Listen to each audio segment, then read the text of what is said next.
kali ini akan bertema meneladani budi pekerti dan akhlak Nabi Muhammad SAW sebagai bekal diri dalam menjalani hidup. Makanya yang berikutnya di datanya sedikit tanya jawab perwakilan tiap majelis taklim, tapi yang belum di data.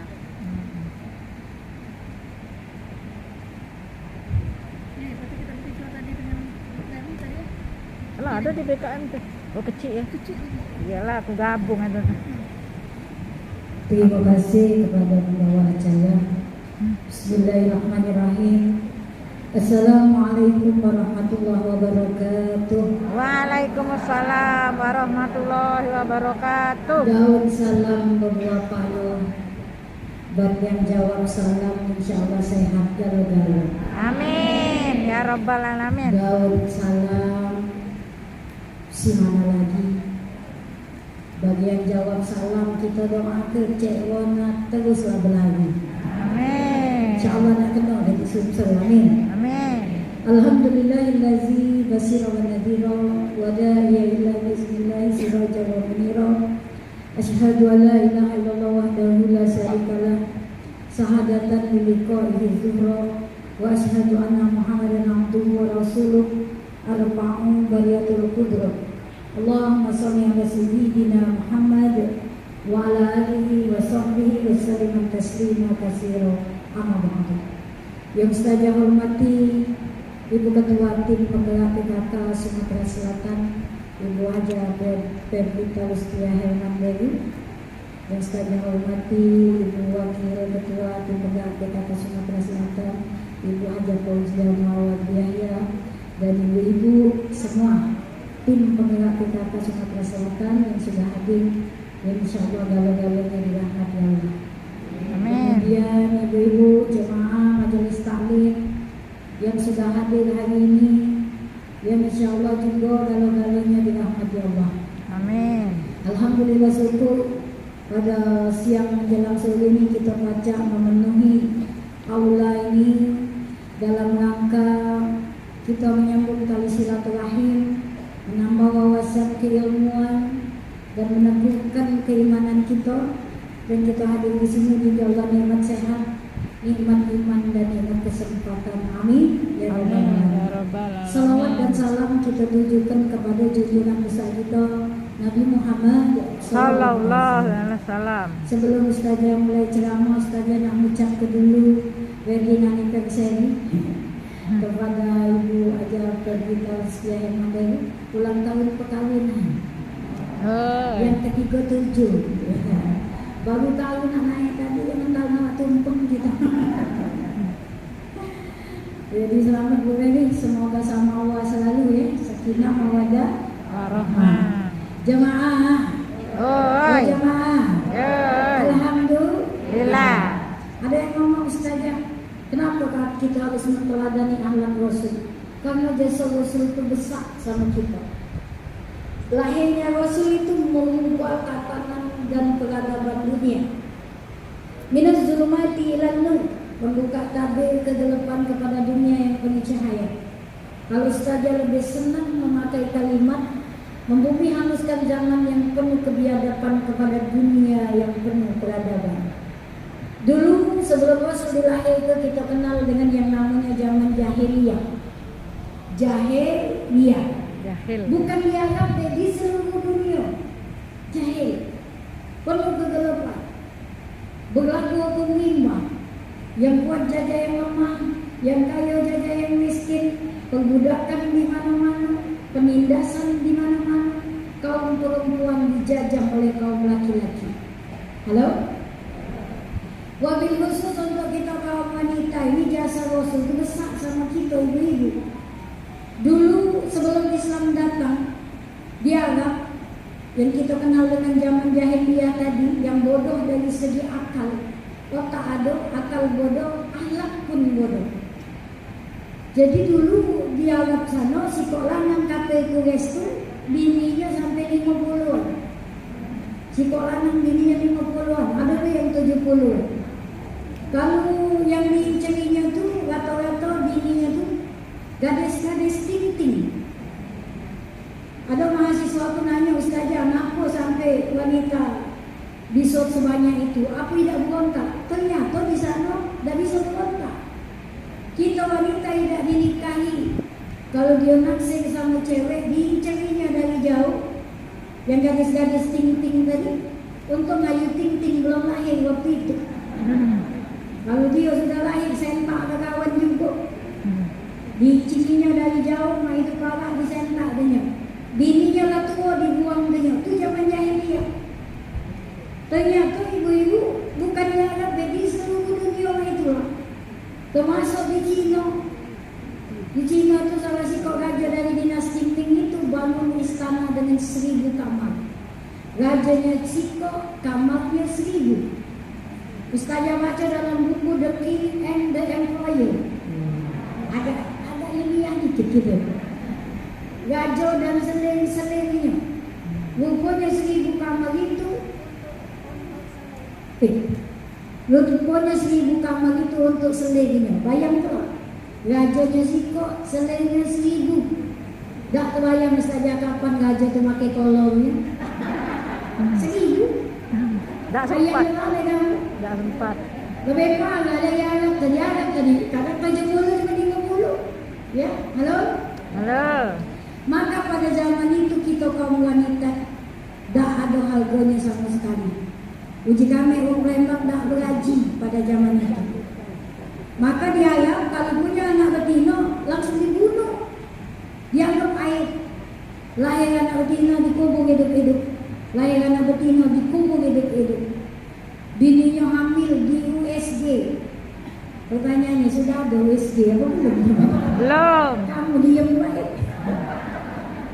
Ada yang pikir aduh aku sudah USG zaman itu. Belum ada kate. USG ala-ala zaman jahiliyah lah. Nah ini yang bakal lahir cewek. Mak itu ditunggui, ditadai. Belum sempat baru langsung disentak. Dikubur sama temuni. Halo? Halo. Hati kita kaum perempuan zaman itu terjajahnya. Kalau zaman Nabi Musa lahir anak lanang dikubur hidup-hidup.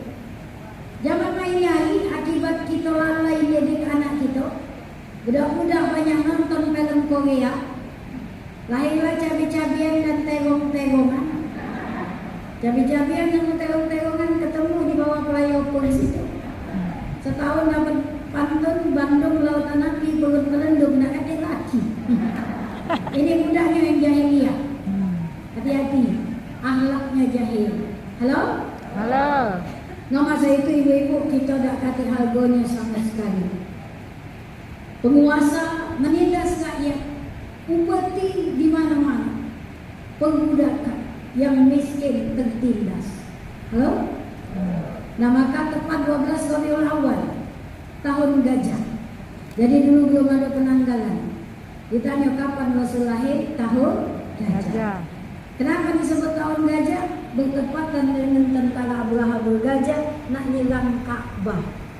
Kakek buyut Rasul jago Ka'bah 11 ngelawan 1000 pasukan bergajah.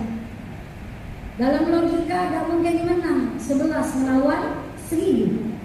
Tapi Allah berkata lain. Menjelang kelahiran Rasul, Allah kirim burung ababil.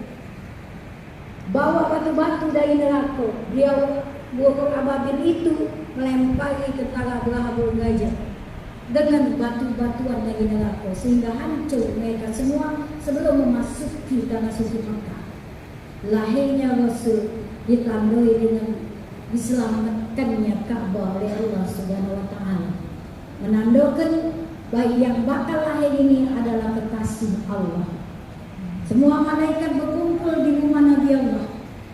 Semua berselawat, diliputi cahaya, langit terang, cuaca sejuk.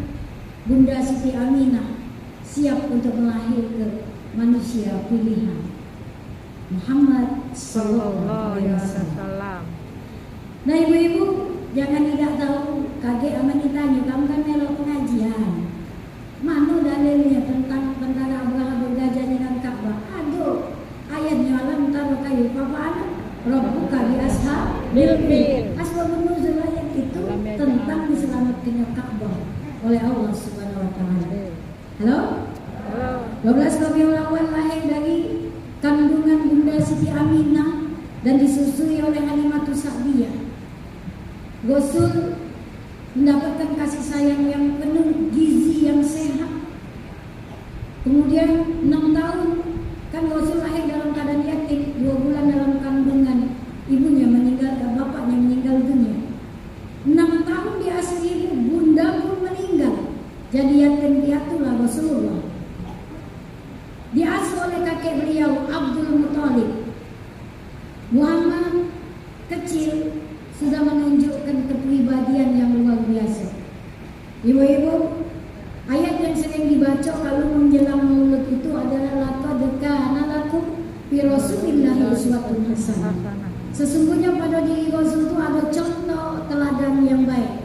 Dari mulai anak-anak, remaja, dewasa sampai wafatnya beliau. Rasulullah di masa anak-anak cakep fisik, cakep akhlak. Halo? Dididik mandiri oleh Abdul Muthalib, oleh kakek. Umur 7 tahun menggembala domba.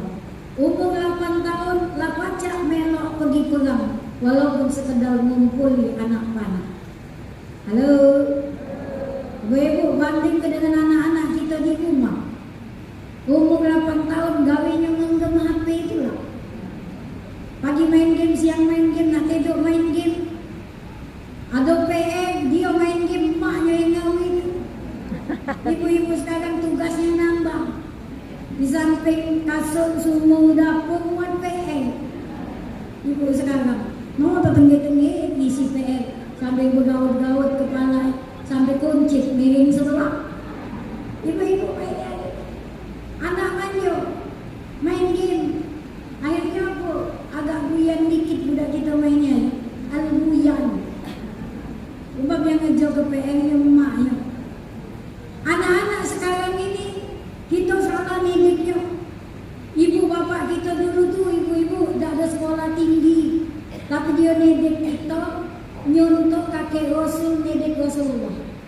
Mandiri, cerdas, ya tangkas kita dulu. Ingat zaman kita lagi kecil dulu, mainan kita menyatu dengan alam. Anak-anak sekarang kenapa fisiknya mudah lemah, mudah kena virus, mudah kena penyakit, sensitif karena main yang mendek di kamar. Ada AC, ada kipas angin yang bergerak jempolnya baik.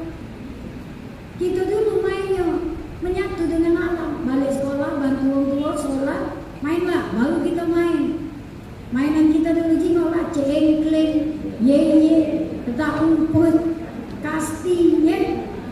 Gak terbeli dengan tembakan, gedebong pisang, tetangga sebelah kita tempat. Godongnya buat topi, kita kreatif dan inovatif. Menyatu dengan alam. Dan alam pun senang dengan kita. Halo?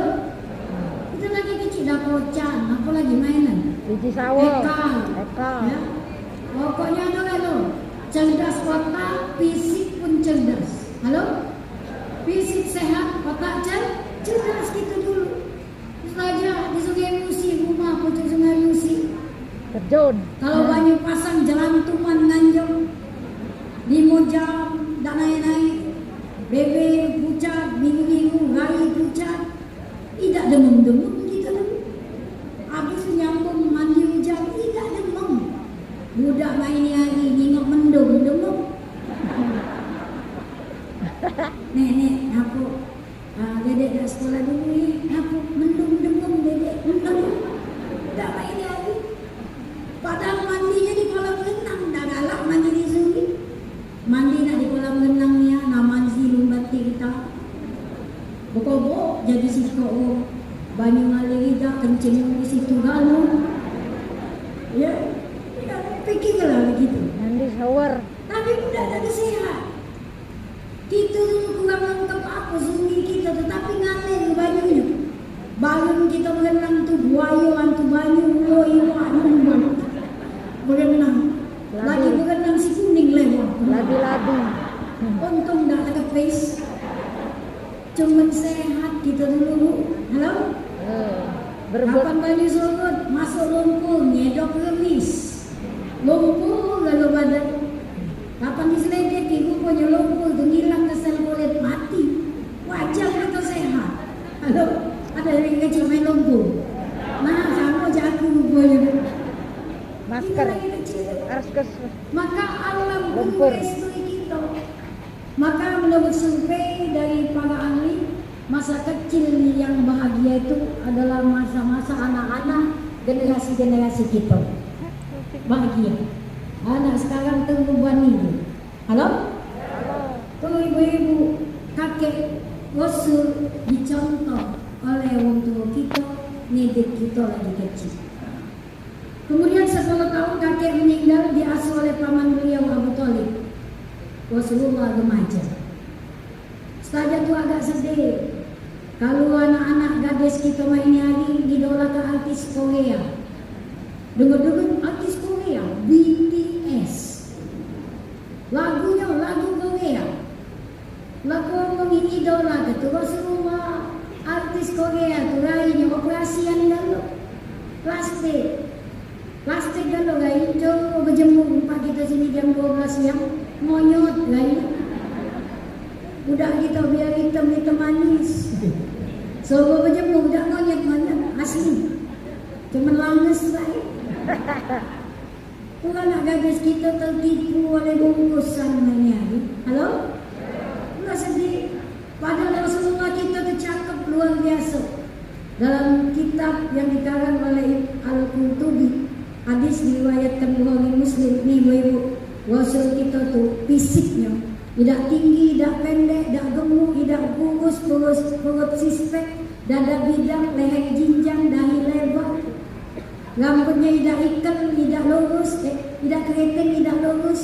Rambutnya, alisnya tebal, matanya besar, tajam dan sendu. Bulu matanya lentik, hidungnya mancung kecil. Bebeknya tipis, giginya rapi. Jambaknya seperti semut yang membalis. Bayang ke gantengnya Rasul gitu. Banding ke dengan laki aku. Uji piawak kak. Nampak tak sama pun dengan Rasul, bayangannya dia lagi beda. Dijawab oleh lakiku, jadi dah yang penting ada nafasnya. Jadilah ya. Ganteng Rasul kita. Dan tak bisa cahaya tubuhnya dilihat dengan kasat mata. Karena Allah turunkan cahaya dunia dan akhirat 50% kepada Rasulullah. Jamaah. Halo. Allah turunkan 100% cahaya Allah untuk kita. 50% untuk Rasul, 25% untuk Nabi Yusuf, 25% untuk kita sedunia hangat ini berbagi. Bayang ke oleh kami 25 sedunia hangat. Wajarlah belang-belang kayak kita. Indonesia jadilah kebagian sawo mateng. Dulu waktu dapat pembagian cahaya, kita datang agak telat. Jadi dapat sawo mateng. Jadilah ada meleknya juga. Yang kesian Afrika. Wong Afrika, wong nego. itu dia datang, kita lah ubah berapa. Pak sesama bahan menjauh cahaya dikit sewa. Tak cukup untuk badan yang ada di giginya putih. Jadilah wong Afrika. Tugas kita. Halo? 18 tahun beliau bisa mendamaikan kapilah-kapilah yang berselisih. Anak-anak kita sekarang 18 tahun gawenya ngetrek-ngetrek, narkoba, tawuran. Salah siapa jadi? Jadi lu nyala ke budak. Kita kurang nyimak lingkungan anak kita. Dengan siapa dia berkawan? Halo? Umur 25 tahun beliau menjadi saudagar yang sukses. Ibu-ibu, Rasulullah terkenal dengan gelar Al-Amin, dapat dipercaya. Seluruh jazirah Arab memanggil Rasul dengan sebutan Al-Amin. Dapat dipercaya saking jujurnya Rasulullah. Perdagangan beliau selalu sukses. Berpartner bisnis dengan Siti Khadijah. Kenal dengan Siti Khadijah? Kenal di mana? Sejarah. Tetangga. Jadi ibu-ibu, kenapa ini saja baca kedua tarikhnya? Karena yang pertama sekali diselamatkan oleh Rasul itu kita kaum perempuan.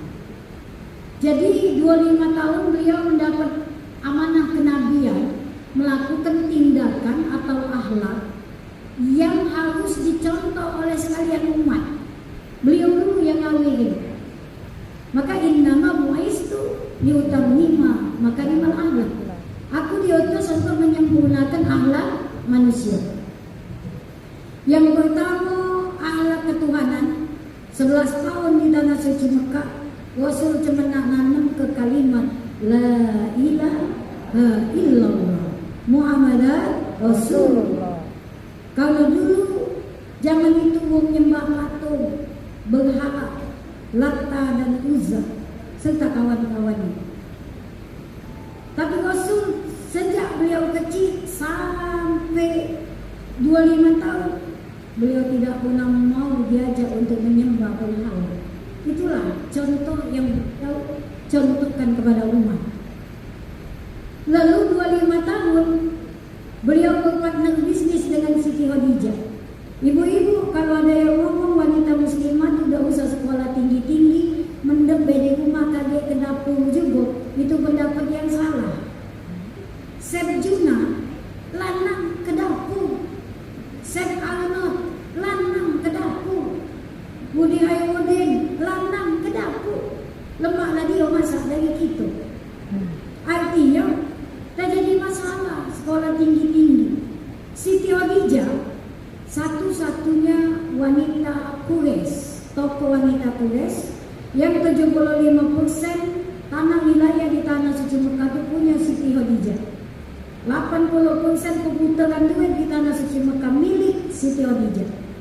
Janda usia 40 tahun beranak sikok. Banyak yang naksir waktu itu, termasuk Abu Lahab.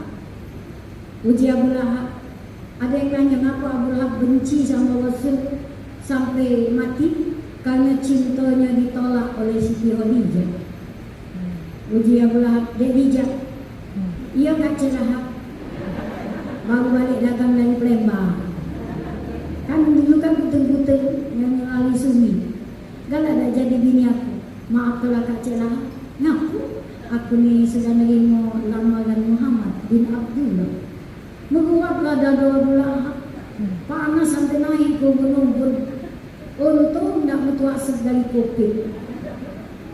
Rasul tahu Siti Khadijah ada perasaan yang sama dengan beliau. Beliau memberanikan diri melamar Siti Khadijah. Sekaligus Rasul nyontoh ke lanang di Arab itu, kalau kamu naksir sama cewek, nak dijadikan bini, tak boleh disertai. Ditanya galak apa tidak, dilamar, ada wali, ada saksi, ijab kabul, sah pernikahannya. Dan itu pertama sekali Rasul yang melakukannya. Akhirnya banyak yang mencibir, yang ngatoi, yang caci maki karena menentang adat budaya setempat. Tapi Rasul tak peduli. Halo? Dulu lanang Quraisy itu nginciri gadis-gadis ting-ting. Rasul tidak. Justru yang dilamar janda usia 40 tahun. Selisih 16 tahun. Itu Rasulullah kita. Halo? Serah-serahannya 70 unta bawa untuk Siti Khadijah. 70 unta. Laki kita 24 nampan, bangkit aja terus. Nama aku dulu juga 24 nampan. Iya gitu. Isinya setengah lalu. Saus setengah, kecap setengah, bencet setengah yang kurus belum. Susu cap enak, kecap bendera, susu cap enak. Sendal setelah. Bercarian kemana sebenarnya kalau nyampak. Rupanya dinampak sikonya. Banyaknya umbe-umbe baik. Wah, tapi jadilah lata terima apa itu. Nak ngulangi dah ajak lagi. Rasul 40 unta. Beliau angkat derajat kaum perempuan. Pertama sekali beliau contohkan dengan melamar Siti Khadijah. Ibu-ibu, halo. Jamaah. Ini Ustazah kasih tahu ya. Kan kalau yang ceramahnya Ustaz jarang ini dibahas. Berhubung ini yang ceramahnya Ustazah harus dibahas. Karena selama ini ibu-ibu banyak kena budi. Akibat lagi kecil belajar ini budi, ini bapak budi, ini kakek budi, sampai tua kena budi. Yang Ustazah tak tahu tu sampai main hari nama bapak budi sama mama budi, tak tahu Ustazah. Kalau kakak budi Wati, adik budi Iwan, mama sama bapaknya tak tahu.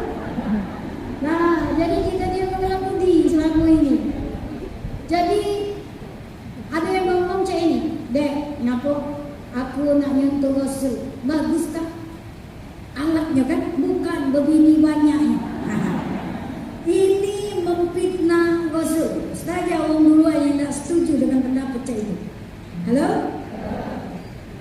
Siti Khadijah selama 28 tahun menikah dengan Rasul. Siti Khadijah tidak pernah dimadu oleh Rasulullah. 28 tahun pernikahan dikaruniai 6 orang anak. Anak Rasul ada 7. Satu dari Mariatul Qibtiyah, wafat dari kecil, laki-laki. Selama Siti Khadijah masih hidup, Rasulullah tidak pernah berpoligami. Kapan Rasul nikah lagi? Setelah Siti Khadijah wafat. Menduda dulu setahun, tidak berkaca-kaca nyanyi bini. Tidak. Main nyanyi bini masih hidup, lagi berguyuk. Rasul tak duda dulu setahun, saking cinta beliau sama Siti Khadijah. Setahun kemudian baru menikahi Mariatul Qibtiyah, itu tawanan Yahudi. Dia jadi Islam untuk menyebarkan Islam di daerahnya. Terus istrinya yang masih belia kawin gantung bahasa kita, diikat dari kecil itu Siti Aisyah. Bukannya dinikahi dicampuri, tidak, diikat. Setelah dewasa baru dinikahi betulan, supaya Siti Aisyah tidak dikawini oleh kafir Quraisy menurut Abu Bakar Siddiq. Ya, jadi diikat dengan Rasul. Istri Rasul yang lain itu adalah istri-istri sahabat Rasulullah yang sahabat Rasul tersebut mati syahid di medan perang. Kenapa janda-jandanya dinikahi? Pertama, biar tidak murtad karena Islam masih sedikit. Yang kedua, biar pas Rasul ngasih santunan biar tidak timbul fitnah. Yang ketiga, biar ada yang ngayomi. Mulia Rasul kita. Halo? Lah bapak-bapak mainnya lagi, mana ada yang model itu? Kalau nak nyontoh Rasul, nak nyontoh dia harus konsekuen. Kapan nak berbini lagi? Pertama tunggulah bininya mati dulu. Tunggulah, dia dulu apa kita dulu ya dah. Nah yang kedua, mak itu bini sudah meninggal dulu setahun. Habis itu nikahilah janda-janda yang ada di Palembang nih, nenek-nenek. Kemudian nenek-nenek yang ada di Palembang. Sekali sikok, sekali dua kawin ni dah apa-apa. Kan makannya bobo juga. Nenek-nenek dah banyak tingkah. Perkaranya sampai bayinya tidak galak kawin ni nenek-nenek. Bu Pepi sebenarnya sedang ngisi ceramah di Persatuan Lansia Sumsel yang di belakang kantor gubernur. Itu kakeknya sikok itulah. Tiap kali ceramah kaki itulah. Yang lainnya nenek kan loh. Neneknya nambah, kakeknya tak nambah-nambah. Uji aku buntu kakeknya. Kalau tidak buntu kan apa kawin, ya? Sebabnya orang anak main hari, kalau jangan ke yang muda dan kawin yang tua dah kate, yang sudah tua bangko, dia masih nak nyanyi gadis ting-ting. Pernah ada umur 85, bini mati 5 tahun, nak kawin lagi tegak, dia gemeter, gemeter tegak. Uji anaknya bayar apa? Kalau kawin lagi kami cari ke yang umur 50, umur 55, 60, tak usah. Kau dah tahu selera abah. Wah, begitu. Nak nyanyi di mana? Abah tegak dia gemeter, nyanyi di Facebook. Dapatlah cewek umur 25 tahun baru selesai kuliah. Galak cewek itu dinikahi, hadiahnya mobil 4, Pajero, Alphard, Fortuner, Innova. Datang ke jimaknya nak mikir nak kawin dengan dia itu, ditepak dia kepo. Dijawab oleh anaknya, jadi lama yang penting mobilnya. Mati juga gak dia itu. Oh dikawin oleh anaknya kami-kamian. No, nak bulan madu ke Bali ni ya. Uji anaknya mbak ke danau-danau, kalau ada apa-apa lemah ngurus. Bali jauh nak naik pesawat dulu. Anak tu lah curiga lah berpikir tidak. Dijawab oleh abahnya, kesian ni gedein no. Dia belum pernah ke Bali. Bulan madu lah ke Bali. 3 hari di Bali mati kakeknya. Mati. Ma itu diotopsi, pecah pembuluh darah di jantung karena kebanyakan makan obat kuat. Tak baca dah mati. Gerobak buruk dinaiki sapi gila. Halo? Anaknya telah benar. Coba yang 50, 65 ngegasnya balon-balon ya tak?